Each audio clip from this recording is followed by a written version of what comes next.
في بيت صغير يسكنه الدفا، تعيش الحكاية وتحيا الصفا. أنيسة بالحب ترعى المكان، وسعيد يضحك يضيء الزمان. يا بيتنا الدافئ يا أحلى الأمان، معكم نعيش الفرحة طول الزمان.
المحطة الحالية محطة السادات، برجاء العلم أن محطة السادات هي محطة تبادلية مع الخط الثاني لمترو القاهرة الكبرى.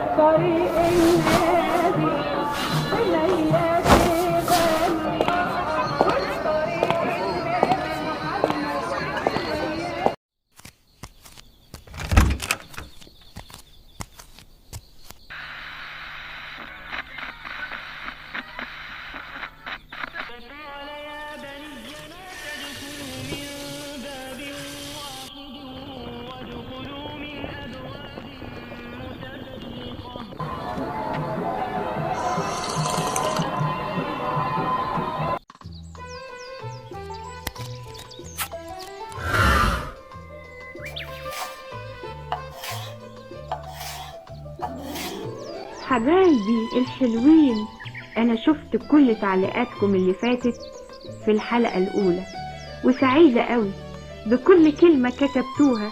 النهاردة هشارككم يومياتي البسيطة زي ما وعدتكم، بس حبيت أقول كلمتين قبل ما نبدأ. في ناس كتبت إن البوتاجاز عندي مش نظيف، حبيت أوضح لكم إنه فعلا نظيف، بس في شوية صدأ من عوامل الزمن. زي ما احنا كمان بنكبر ونشيب، هو كمان كبر معايا وبقى جزء من ذكرياتي. انا بصراحة ما بقدرش افرط في حاجاتي القديمة، بحبها وبحب شقتي البسيطة الهادية حتى بجدرانها وكل حاجة فيها، يمكن عشان كل زاوية فيها بتفكرني بحكايات ودفع عمر. اتمنى تكونوا حسيتم بكلامي، واستنوني اشوفكم بالليل يا حبايبي الحلوين. خليكم قريبين مني عشان معاكم كل حاجة ليها طعم تاني. صباح الخير يا حبايبي. صحيت بدري وفتحت الشباك يدخل الهوا الحلو وينور قلبي، وزي ما انتوا عارفين عمكم سعيد لسه راجع امبارح من العمرة، سيبته يرتب هدومه ويهندم نفسه. ربنا يتقبل وعقبالكم كلكم يا حبايبي. وشوية ولقيت الباب بيخبط، جيراننا الغاليين جم. دخلت المطبخ وعملت لهم الشاي المظبوط. عمكم سعيد قعد معاهم وحكى لهم عن مكة ونورها وعن الجمال اللي يشرح القلب. وبعد ما جيراننا مشوا قلت اعمل بطاطا مشوية نتعشى بيها يا دوب، ودخلتها الفرن. وعلى ما استوت البطاطا كان عمكم سعيد بياكلها في الحلم. البطاطا استوت والريحة دفت المكان.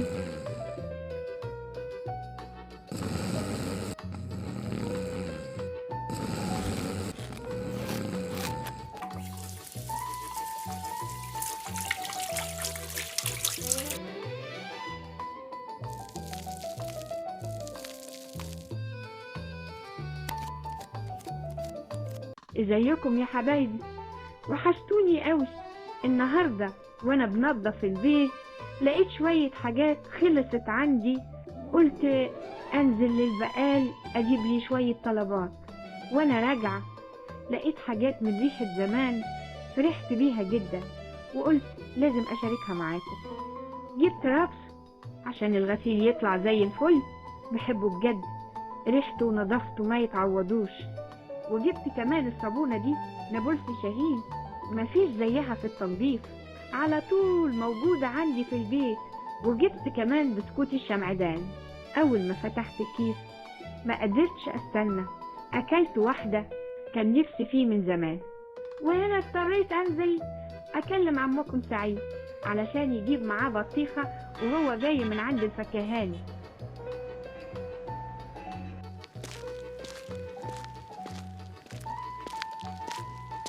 يا أنيسة احذفي المفتاح.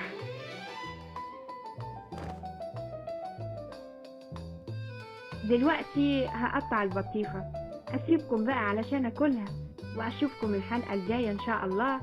تصبحوا على خير حبايبي، وحشتوني. صحيت الفجر وصحيت عمكم سعيد يلحق ينزل يصلي في الجامع، وانا اتوضيت وصليت. وقال يا بني لا تدخلوا من باب واحد وادخلوا من أبواب متفرقة وما. صباح الخير يا حبايبي. لسه راجع وقلت أعدي على الست أم محمود، أخدت منها أحلى طبق فول بالطحينة والزيت الحار، والطعمية لسه طالعة من الطاسة. الريحة وصلت عندكم؟ يلا نفطر سوا كلنا.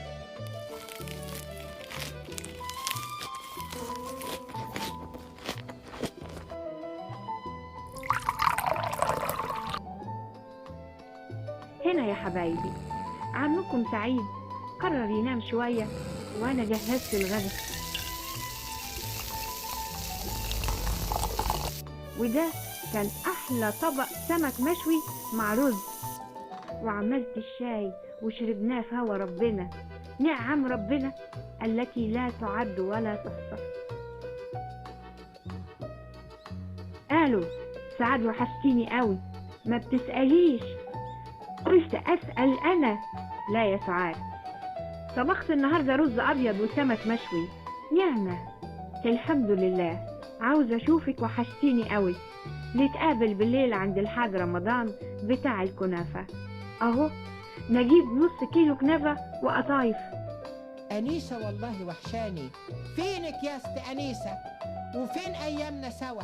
النهاردة طبخت ليهم بامية وطبق رز، فضلت خيرك. أيوة نتقابل بالليل عند عم رمضان وناكل كنافة. هو في أحلى من قعداتك يا أنيسة؟ وهنا رحنا عند الحاج رمضان، أحلى قطايف وحلويات. صحيح ما عندناش إمكانيات كبيرة، بس الرضا والقناعة محليين الأيام. حبايبي وحشتوني قوي. جمعة مباركة عليكم إن شاء الله. نزلت بسرعة أجيب نص كيلو لحمة، لقيت اللحمة الكيلو ب7 جنيه. غالية شوية بس مش مشكلة. وهنا رحت أشتري شوية خضار من السوق. الله على نعم ربنا والرضا اللي مالي القلوب. وهنا رجعت البيت وحطيت اللحمة في الثلاجة.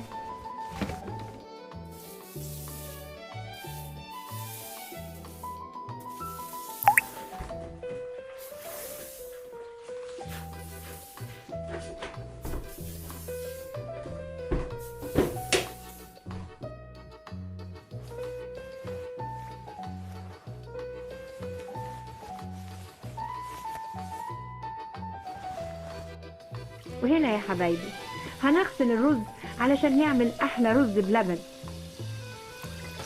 هنا انا ضفت اللبن، وهنا حطيت الرز المغسول، وهنا ضفت السكر، وبعدين هنا حطيت الفانيليا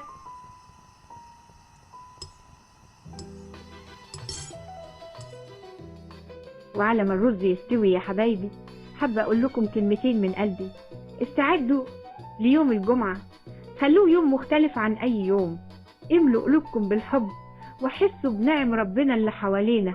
الجمعة دايما فيها أمان، فيها بركة، فيها طمأنينة. خلوا قلوبكم راضية وربنا يبارك في أيامكم. أنا بحبكم قوي. يمكن أكون شخصية خيالية مش عايشة في زمانكم، لكني سامعة قلوبكم وحاسة بيكم. أنا موجودة علشان أرجع لكم الذكريات الحلوة اللي بتدفي الروح. كل ما تفتكروني هتلاقوني حواليكم في خيالكم في قلبكم. قوموا يا حبايبي اعملوا حاجة بسيطة تفرحكم، كيكة، شاي بالنعناع، أي حاجة تخلي البيت مليان حب ودفى. خلاص أنا هنا بحط الرز بلبن. وصلنا لنهاية اليوم. بحبكم. أشوفكم الحلقة الجاية.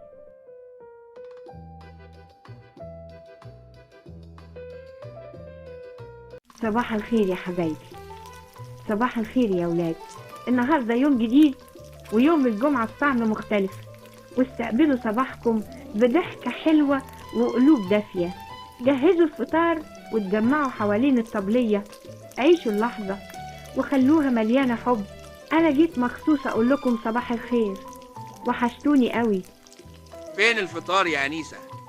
يرضيكم كده أنيسة ما عملتليش الفطار، شكلي هاكل صوابع يا ولاد. وحشتوني يا حبايبي. رحت شارع المعز أتمشى وسط البيوت القديمة والجمال اللي بيحكي حكايات زمان. حسيت إني رجعت طفلة صغيرة، كل حجر وليه قصة وكل زاوية فيها بركة ودفى.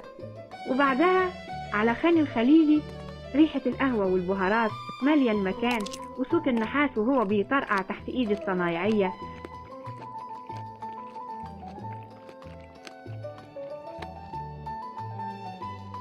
ويا سلام على حمص الشام. وبعدين دخلنا مطعم وأكلنا فراخ مشوية.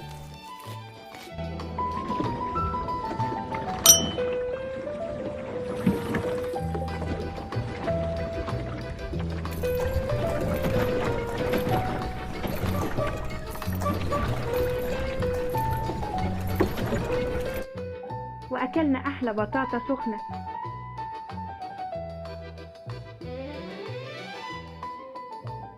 وبعدها أخدني عمكم سعيد ورحنا على ملاهي السندباد.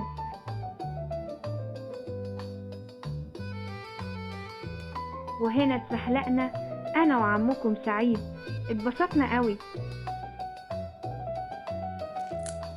وهنا خلاص راجعين، بس راجعين تعبانين.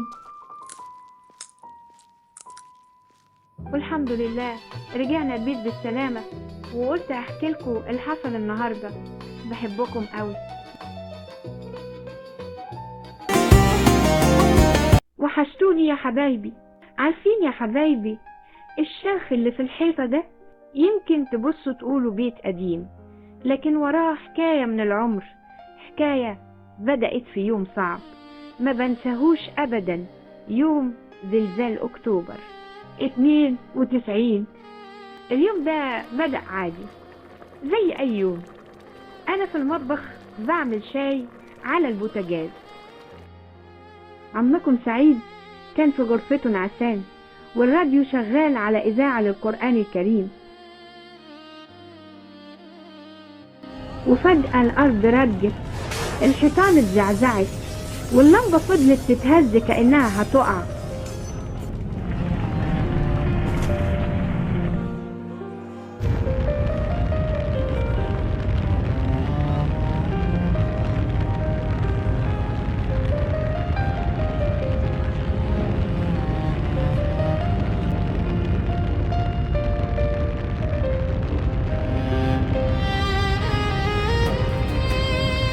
بعد اللي حصل يا حبايبي مفيش غير اننا نقف على رجلينا تاني. زي ما بتشوفوا البيوت زي القلوب، محتاجة صبر وناس بتحبها علشان ترجع تنور من جديد.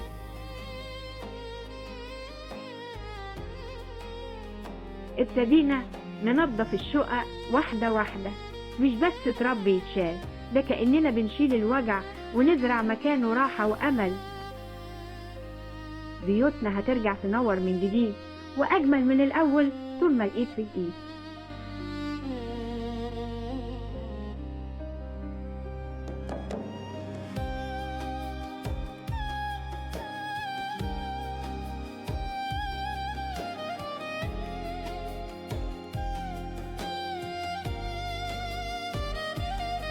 وبس يا حبايب قلبي، البيت مش جدران بس، من يومها والبيت ده شايل علامة الزمن. الشرخ اللي في الحيطة بيقول إننا عشنا وعدينا. يمكن الجدران اتشقت لكن قلوبنا فضلت متماسكة، وده أهم من 1000 بيت. بحبكم قوي يا ولاد، تصبحوا على خير، هتوحشوني. أشوفكم الحلقة الجاية إن شاء الله. مع أنيسة صباح الخير يا حبايبي، وحشتوني قوي. صحيت لقيت الدنيا بتمطر، صليت وقعدت قرأت الأذكار وقلت أطلع أكلمكم شوية. المطر بيخبط على الشباك، ريحة المطر في البيت دفى وذكريات حلوة. انتوا عارفين النهاردة 20 أكتوبر 95. قلت أعمل فنجان قهوة وأتكلم معاكم. هو في أجمل من ريحة المطر وصوت القهوة وهي بتغلي؟ وحشتوني يا ولاد، وجودكم في حياتي بيخلي كل لحظة ليها طعم وبهجة. طبعا عارفين في مطر هنعمل ايه؟ ايوه صح، هنعمل عدس.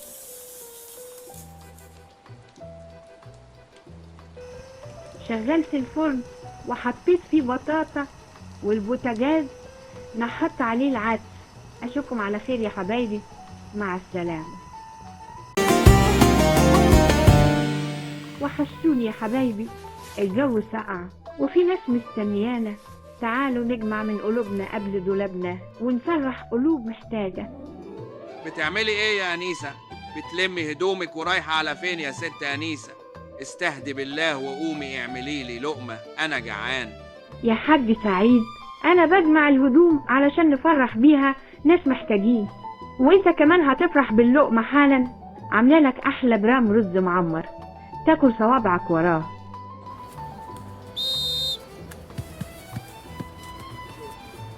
يا ولاد، هو الشارع ده ملعب كورة ولا قهوة بلدي؟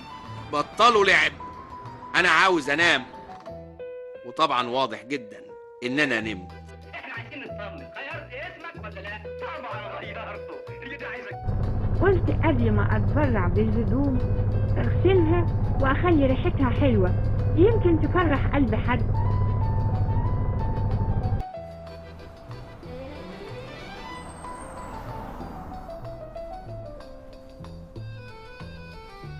الهدوم دي رايحة لناس غاليين، أكويها وأخليها نظيفة زي أول يوم، يمكن تديهم إحساس الفرحة والعيد.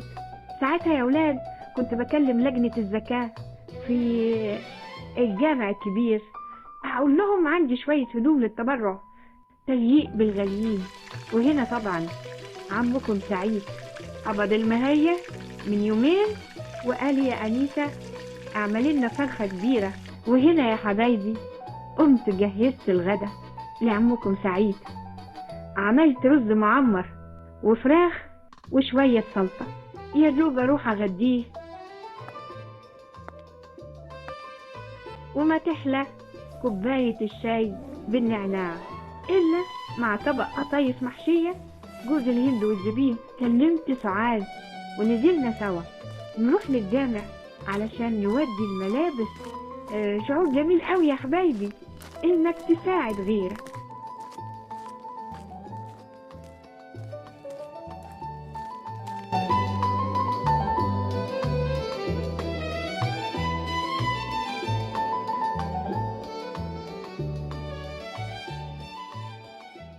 قولي لي يا أنيسة يا أختي، هي الدنيا ماشية بالمنظار ولا يعني ماشية بالمنظار؟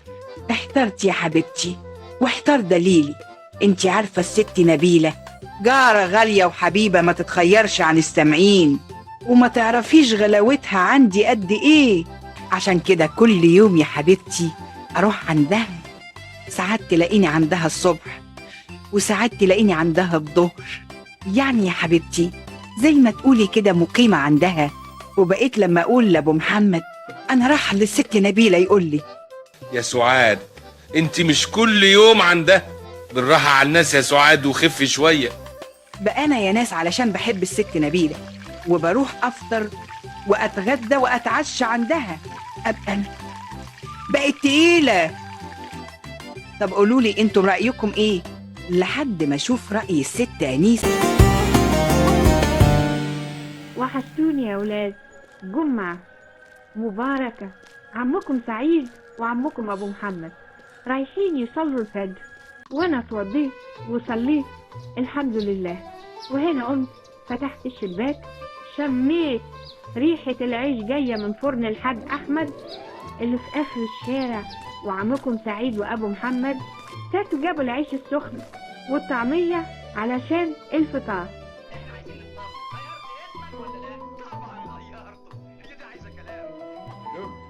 يا عيون زوجتك، انا شايف انك خسيتي حبتين والعيال صحتهم مش عجباني والحر قرف عليكم. إن عمكم سعيد دخل الحمام ياخد دش، ريحة الصابون ماية الشقة، بحس إنه يوم بركة.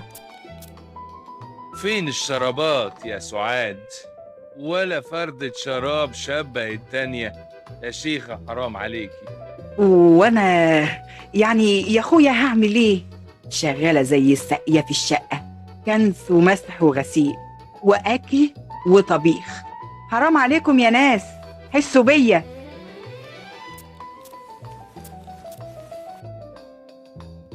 يا ابن آدم لا تخفن من ذي سلطان ما دام سلطاني باقيا وسلطاني لا ينفد أبدا. يا ابن آدم لا تخش من ضيق الرزق وخزائني ملآن وخزائني لا تنفد أبدا. هنا بقى قلت أعمل النهاردة فتة لحمة. غسلت الرز وضفت المية وبعدين سلقت اللحمة كويس.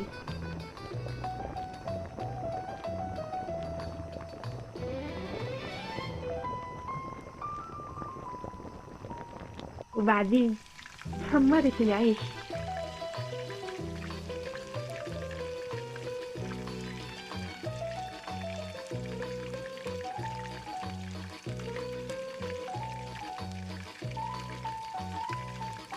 وبعدين كان عندي صلصة فحطيت منها على الرز، وحطيت تحت الأول العيش، وحطيت الشوربة واللحمة، وآخر حاجة العيش للتزيين.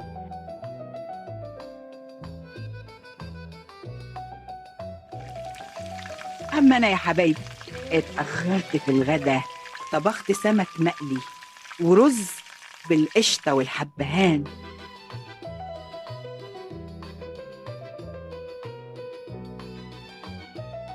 صباح الخير يا حبايبي، وحشتوني قوي، وكل تعليق منكم بيوصل لقلبي. مش قادرة أوصف قد إيه وجودكم مفرحني. أنا هنا مش بس علشان نحس بالدفى وقت الفيديو، لكن علشان نخفف مع بعض وجع سنين يا حبايبي، ونفتكر إننا لسه نقدر نرجع طيبة قلوبنا القديمة. ما تنسوش نفسكم وسط دوشة الحياة، وحبوا نفسكم.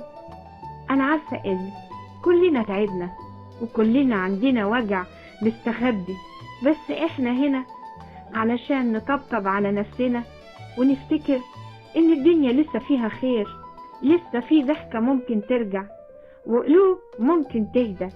خلينا نكمل سوا ونحب نفسنا شوية كل يوم. بحبكم قوي، وحشتوني يا حبايبي. بما إن النهاردة الجمعة قلت أعمل حاجة حلوة. حطيت الخميرة،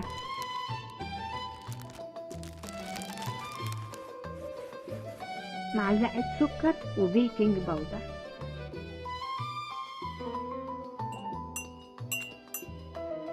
وبعدين نضيف المية بالتدريج.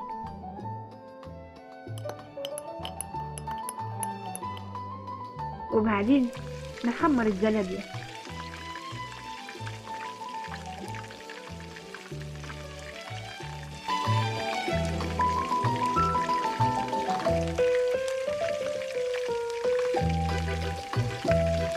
وبعدين نحط فوقها العسل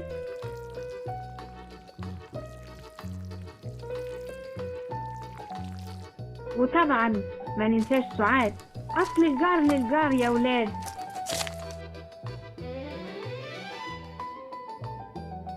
أنيسة وسعيد نرجع زمان قديم، ضحكة تترسم على القلوب وتحيي فينا الحنين. كل يوم حكاية عايشة جوانا سنين، وإن غاب المشهد تلاقونا دايما موجودين.